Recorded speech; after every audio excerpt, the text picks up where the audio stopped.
shop. The morning of December 24th was bitterly cold in Seattle, the kind of cold that slips through coat seams and makes people hurry a little faster toward warmth.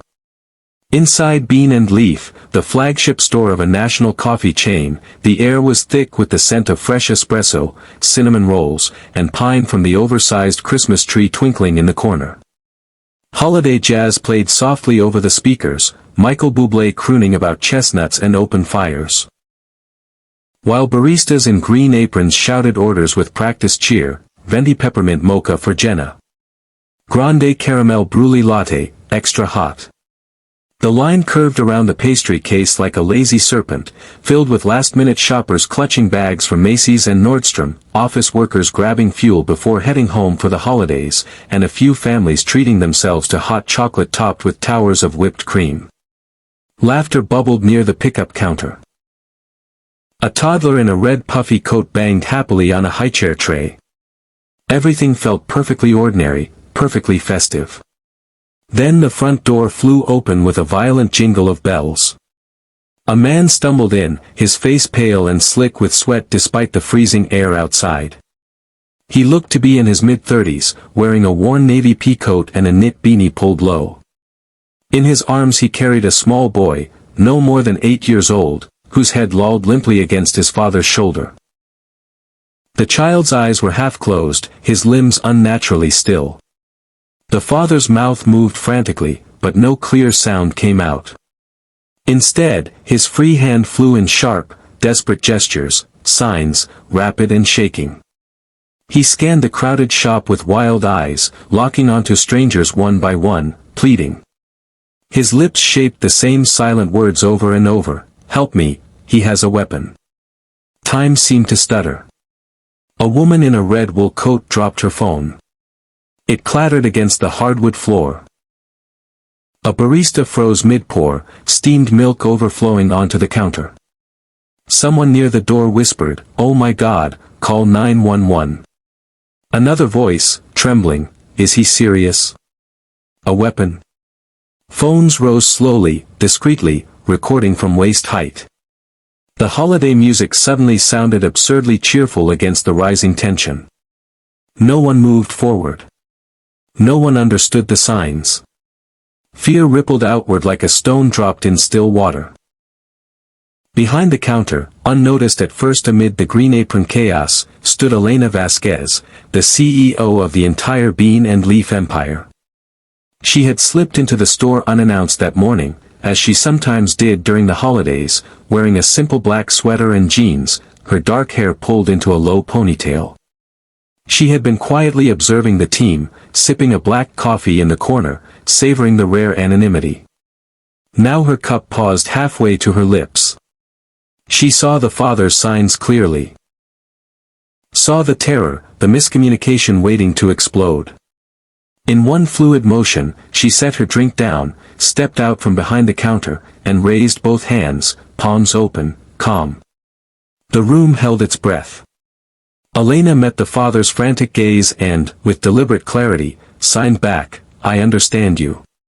Tell me what's happening." The coffee shop had gone deathly quiet, save for the faint hiss of the espresso machine and the muffled holiday jazz that no one had thought to turn off. All eyes were on the father and the motionless boy in his arms. The man's chest heaved with panic, his free hand still signing in frantic bursts, repeating the same phrase that had ignited fear, "Help me, he has a weapon." Elena Vasquez moved forward slowly, her hands raised in the universal sign of peace. She was close enough now to see the father's face up close, streaks of tears cutting through the stubble, his eyes bloodshot from exhaustion and terror. The boy, Mateo, hung limp, his small face pale, lips tinged slightly blue. Elena locked eyes with the father and signed deliberately, her movements precise and calm, "I know ASL. I understand you. Slow down. Tell me exactly what's happening." The man's shoulders sagged in disbelief. For the first time since bursting through the door, he stopped scanning the room for help and focused entirely on her. His signs came faster now, but clearer, fueled by the sudden lifeline of being understood. "He's seizing," he signed, his voice cracking as he spoke aloud in fragments to match. "Epilepsy, bad one, in the bathroom." I tried to say, "He's seizing," but my hands were shaking. I messed it up.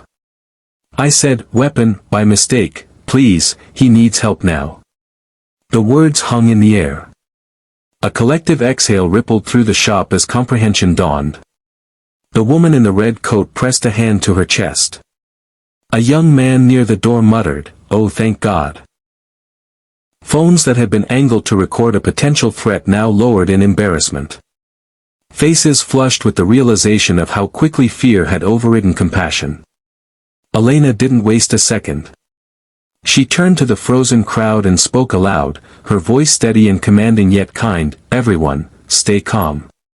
This little boy is having a medical emergency, a seizure. We need space around him and someone to call 911 right now." A barista behind the counter snapped into action, grabbing the store phone. Customers instinctively stepped back, forming a protective circle rather than a fearful one. Elena returned her attention to the father, signing and speaking simultaneously. "How long has the seizure been going?" "4, maybe 5 minutes," he signed back, voice breaking. "It's too long. Does he have rescue medication?" He nodded desperately, shifting Mateo's weight to dig into his coat pocket with trembling fingers. Elena gently helped support the boy's body as the father pulled out a small nasal spray, midazolam, the emergency treatment for prolonged seizures. The room watched in silent awe as the CEO of their favorite coffee chain knelt on the hardwood floor, guiding a terrified single father through the most critical moments of his life.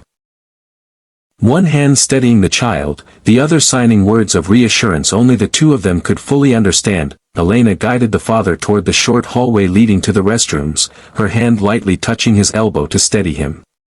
"Bring him out here," she signed quickly. "More space, better air."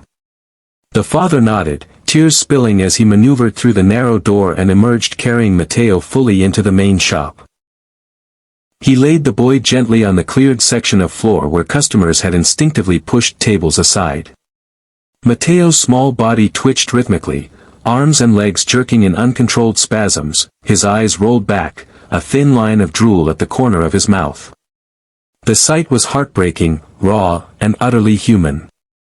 Elena dropped to her knees beside them without hesitation, her expensive wool coat brushing the hardwood. She positioned herself so the father could see her hands clearly and signed, "I'm Elena. I learned sign language from my little brother, Tomas. He was deaf. He had seizures too." The father's eyes widened, a flicker of astonishment cutting through his panic. He signed back shakily, "I'm Carlos. This is Mateo. I didn't know what to do." Elena nodded, her expression calm but fierce with focus. She glanced at Mateo, then signed to Carlos, "Does he have a rescue med?" Carlos fumbled again for the nasal spray, nearly dropping it. Elena steadied his hand, took the device, and with practiced care tilted Mateo's head to the side. Together they administered the midazolam, one puff in each nostril, while Elena murmured softly aloud, "Come on, sweetheart, come back to us." As the second stretched into an agonizing minute, Elena did something no one in the room expected.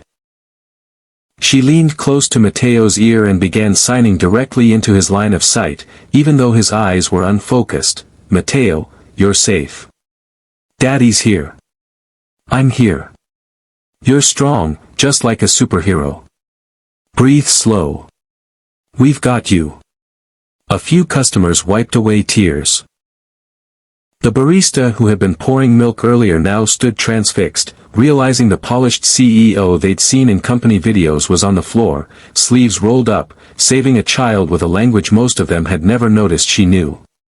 Elena had never shared Tomas's story publicly.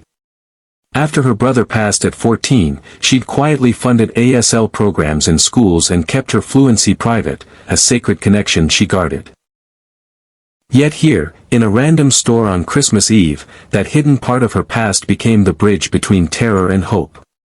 Carlos watched her, or replacing some of the fear in his eyes. He signed weakly, "You're signing to him like he can hear you. Elena smiled through glistening eyes. He can feel it. Trust me. And then, almost imperceptibly at first, Mateo's violent twitching began to slow. The seconds after the nasal spray felt like hours. Mateo lay on his side on the coffee shop floor, his small chest rising and falling unevenly, the last spasms rippling through his arms and legs. Carlos knelt beside him, one hand cradling his son's head, the other clutching Elena's sleeve as if letting go might break the fragile thread holding everything together. Elena stayed close, her palm resting lightly on Mateo's back, signing slow, repetitive reassurance into the air where he might sense it. You're safe. You're coming back. We're right here. Then, something shifted, not just in Mateo, but in the entire room. A woman in scrubs who had been waiting for a latte stepped forward. I'm a pediatric nurse, she said softly, kneeling opposite Elena. May I check his pulse? Carlos nodded gratefully, and she gently took Mateo's wrist, counting silently while watching his face. A broad-shouldered man in a veteran's cap cleared 2 more tables with quiet efficiency, creating a wide, open space. He needs room to breathe, he murmured, voice steady from years of keeping calm in chaos. Another customer, a teenage girl with purple streaks in her hair, ran behind the counter and returned with cool, damp towels, folding one carefully to place on Mateo's forehead. The baristas, no longer frozen, sprang into motion. One dimmed the overhead lights to ease the strain on Mateo's eyes, another brought a clean apron to pillow under his head. A young father in line handed over his son's stuffed reindeer without a word. Carlos tucked it gently against Mateo's chest. Fear had evaporated, replaced by a quiet, collective determination to help. Strangers who moments ago had braced for danger now formed a circle of protection around a vulnerable child and his terrified dad. No one spoke loudly, the holiday music had finally been turned off. The only sounds were soft instructions, the nurse's calm updates, pulses steadying. And Carlos's whispered, "Thank you," in both voice and sign. Then Mateo's twitching eased to faint tremors, then stopped altogether. His eyelids fluttered. A soft, confused whimper escaped his lips. His eyes opened slowly, unfocused at first, searching. The first clear thing he saw was Elena's face, close and kind, her hands moving gently. "Hi, brave one. You did great. Daddy's here." Mateo's small fingers lifted weakly, forming a shaky sign, "Thank you." Carlos let out a sob of relief, pulling his son into his arms as the room filled with quiet, tearful smiles. The nurse checked once more and nodded. "He's stable. Beautifully done." In that moment, every person in the shop felt it, the profound, wordless shift from isolation to community, from misunderstanding to shared humanity. A single act of compassion had rippled outward, turning strangers into guardians, and fear into fierce, tender love. Sirens grew louder outside, then cut off as 2 paramedics pushed through the door, guided by a barista. The shop, still hushed, parted like a sea to let them through. They knelt swiftly beside Mateo, checking vitals with calm efficiency while the pediatric nurse quietly briefed them. Prolonged seizure, midazolam administered nasally about 6 minutes ago. He's postictal but stable. Carlos kept one arm tightly around his son, who was now half awake, nestled against his father's chest, clutching the borrowed stuffed reindeer. Mateo's eyes were heavy-lidded, confused, but the color had returned to his cheeks. Carlos rocked him gently, whispering Spanish endearments and signing small, repetitive phrases against Mateo's palm. "You're okay, mijo. You're okay."